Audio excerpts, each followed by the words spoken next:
आज Doubtnut app download करें। Doubtnut पर अपने सभी गणित, रसायन विज्ञान, भौतिक विज्ञान और जीव विज्ञान के डाउट्स का करो सफाया।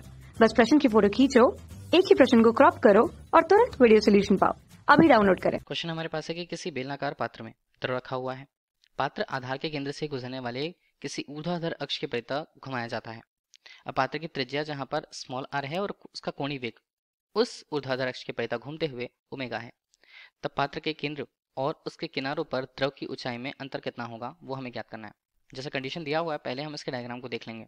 पहले बेलनाकार पात्र हमने लिया, ठीक है। पात्र के लिए अगर उसकी त्रिज्या को हम समझाना चाहते हैं तो उसे स्मॉल r के रूप में प्रदर्शित किया जा रहा है, ठीक है। तो ये हमने कह दिया कि उसके पात्र के लिए उसकी त्रिज्या है वो स्मॉल r है।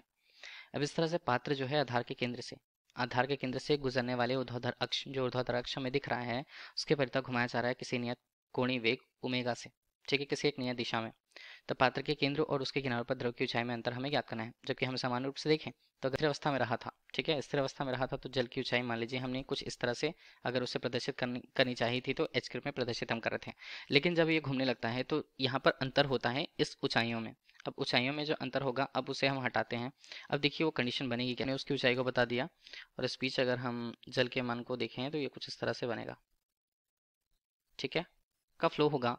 तो देखिए जब उसे किसी नियत कोणीय वेग ओमेगा से घुमाया जाता है तो बीच का जो तल होता है, जो अक्ष के करीब होता है, उसमें जो ऊंचाई का मान होता है वो कम होता है सबसे न्यूनतम, जिसे बिंदु ए के रूप में हमने प्रस्तुत कर रखा। और उसके किनारों पर जो क्षेत्र होता है वहां पर जो जल है उसे बी के रूप में अगर हमने प्रस्तुत कर रखा। और अब हम कह रहे हैं कि ए से जो संगत रेखा जाएगी अगर सीधे सीधे वो जाती है तो यहाँ पर हम उसे ले लेते हैं बिंदु बी डैश के रूप में, ठीक है। तो ए और बी के बीच ध्यान दीजिएगा, ए और बी के बीच जो ऊंचाई में अंतर होगा वो हमें निकालना होगा क्वेश्चन पे, ठीक है। अब इस ऊंचाई में अंतर को हम स्मॉल h से प्रदर्शित करें तो हम यहाँ पर क्या उपयोग करेंगे, संरक्षण नियम दोनों बिंदुओं पर। तो अगर हम ए बिंदु की बात कर लें और फिलहाल अभी हम बात करें बी डैश के लिए, तो ए और बी डैश के लिए अगर हम दोनों बिंदुओं पर ऊर्जा का मान देखें तो वो नियत रहने वाला है। क्यों? बर्नौली के प्रमेय से। बर्नौली का प्रमेय उपयोग कर रहे हैं बिंदु ए और बी डैश पे, ध्यान दीजिएगा। तो अगर हम दाब का मान देखें तो पी ए होता है धन 1/2 हमने लिया रो वी बनता है ए का स्क्वायर धन, हम यहाँ पर बात करें तो रो जी होता है और ये बनता है एच के लिए एच ए हम कह देते हैं, ठीक है। इस बीच ये बराबर होगा बिंदु पी डैश के रूप में। बी डैश के रूप में अगर हम पी बी डैश हम ले 1/2 हमने करा rho V B dash square plus rho G small H B dash के रूप में। अब देखिए एक रेफरेंस हम लेंगे, रेफरेंस मतलब निरपेक्ष मान लेंगे जहां पर हम ये बोल सकते हैं कि ऊंचाई का मान नियत होगा। ऊंचाई का मान 0 हम ले लेते हैं बिंदु ए पर, ठीक है। तो यहाँ पर h का मान 0 से शुरू करते हैं और ऊपर धनात्मक मान होगा तो h का मान यहाँ पर h होगा, ठीक है। ये हमने समझ लिया। तो अगर हम a डैश और b डैश पे देखें तो h a और h b डैश का मान यहाँ पर हम देख रहे हैं कि h a का मान h b डैश के मान के बराबर है। किसका कितना मान है वो 0 बराबर है। इस बीच दोनों के मान को कटेंगे तो ये टर्म पूरा 0 हो जाने वाला है दोनों तरफ। इतना हमारे पास हुआ। अब पी ए ऋण पी बी का मान हम देखते हैं, सीधे डायरेक्टली लिखते हैं पी ए ऋण पी बी डैश के रूप में। इसका मान कितना होगा, यहाँ पर 1/2 रो हमने कॉमन ले लिया, ठीक है।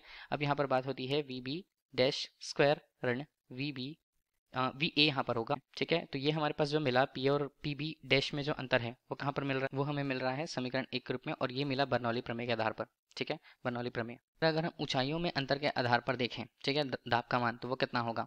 हम अब बात करेंगे बिंदु ए तथा बी पर, ठीक है। ए और बी हमारे पास एक तल में मौजूद नहीं है, होगा ऊंचाई में अंतर। ऊंचाई में अंतर अगर हम देखें तो पी ए ऋण यहाँ पर पी बी हम लिखते हैं, मान कितना होगा, मान यहाँ पर होगा रो जी और केवल एच के रूप में। ए और बी के बीच जो डिफरेंस है वो एच का है, ठीक है।